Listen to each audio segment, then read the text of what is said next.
Hello Theater Addicts, my name is Vanessa Marshall and I'm doing a review of Die Hard the Musical by District 13, which is playing at Studio 1398 here on Granville Island as part of the 2018 Fringe Festival.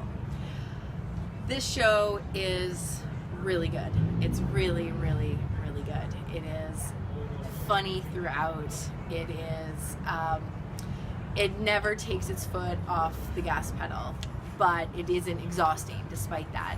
There's still a lot of nuances and ups and downs and quiet moments and louder moments and group moments and individual moments throughout. So it's a really well constructed production in that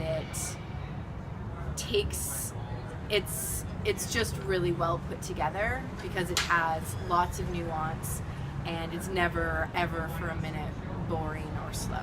The first thing that I would say is the show is written and directed by Mark Vandenberg, who has previously done the Hunger Games musical, which I really enjoyed, and this is another fine production from him for sure.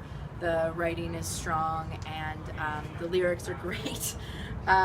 Paige Vassos does the choreography, and it's really impressive for such a small venue, for the level of choreography that you get. Sure, it's not World of Dance. All of the dancers are not perfectly in sync all of the time, but it doesn't matter because it's got that community feel, and there's a variety of moves. There's a variety of distinct styles. There's also some action pieces in there, which is a little bit surprising. So Paige does an excellent job of putting in a lot of different choreography in a piece like this, so that's really impressive. When I first heard that they were doing Die Hard the Musical, my first thought was, it's been a solid 20 years since I saw Die Hard, but I was like, don't they throw somebody out a building? Like, how are they going to do this in a small studio space as part of Fringe, which is super low budget?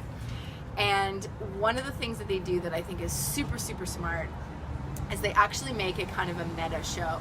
So throughout the show, there's this kind of producer coming in and essentially trying to convince you to give money to the production and talking about what the production would be if they had the budget, and hey, how about you donate, and do you want to be an angel investor? And rather than being distracting because it's breaking the fourth wall, it actually really adds this hilarious, because obviously none of us are going to do that, and obviously they're not going to really put on some massive scale arts club production of this show, but the fact that they acknowledge at the outset, of course we're not going to really be able to do Die Hard in what you think of when you think of Die Hard.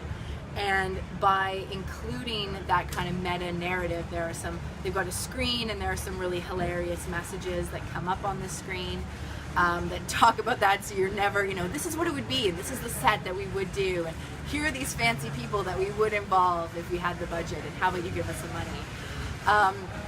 So that's all really hilarious, and I really liked it. I really thought it did a good job of making it all kind of work, because without that, the silliness of throwing a Cabbage Patch doll over some blocks to demonstrate somebody falling out a window wouldn't work. But because it's sort of all acknowledged as being silly, and you have to use your imagination, it does work. It works really well.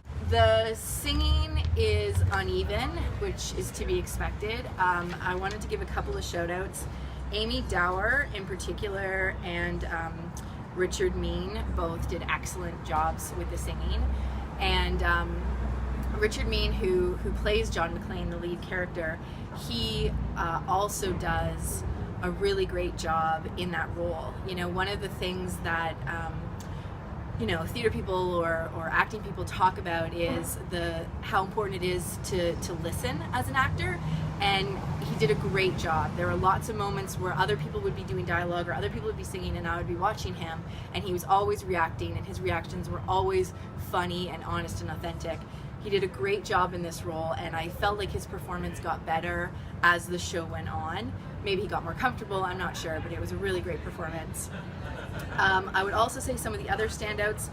Frano Marsick and also Vic Ustar. I'm not sure if I'm saying that right, but they both did great jobs as well. They were definitely standouts in the cast. But I think my personal favorite was Matthew Simmons as the villain. He was so funny to me in a very specific villain kind of style, and really sort of mocking it and taking it right to the edge, and it was so perfect. There's one particular number where he does a tap dance as his big I'm the villain number, and there's something that was for me so hilarious about the lack of matching up between this concept of I'm this very scary villain and I'm gonna kill all these people and I have killed all these people, and tap dancing. The how abstract that is and how out of sync that is was so hilarious as to make it perfect in my view. So that was a really strong number. There was also a song that they did to an REM song where it involved a lot of choral vocal work amongst a whole group of people. They did such a good job with that. I think one of the things that I want to say about this show is that they could have made it way simpler and way dumber than they did, but they didn't. They made it smart throughout, they made it funny throughout, they embraced the silliness where it was appropriate, they embraced what was absurd where it was appropriate, they embraced what was serious where it was appropriate. So it was a really great show. I really enjoyed it. Some of the humor is about the stereotypes that we have about certain groups, whether that's stereotypes about Canadians or stereotypes about the police or stereotypes about Germans or Asians. So you kind of have to be prepared to not take that too seriously, because there are some of those moments. But I really loved them. I thought I was a little bit worried at first, but they handled them really well, and I thought they were very funny. So those are my thoughts on Die Hard the Musical, which is playing at Studio 1398 and is put on by District 13 Productions. It is here as part of the 2018 Vancouver Fringe Festival. Please feel free to put your comments at the bottom of this video and to join our feed on YouTube. So look for more reviews in the coming days.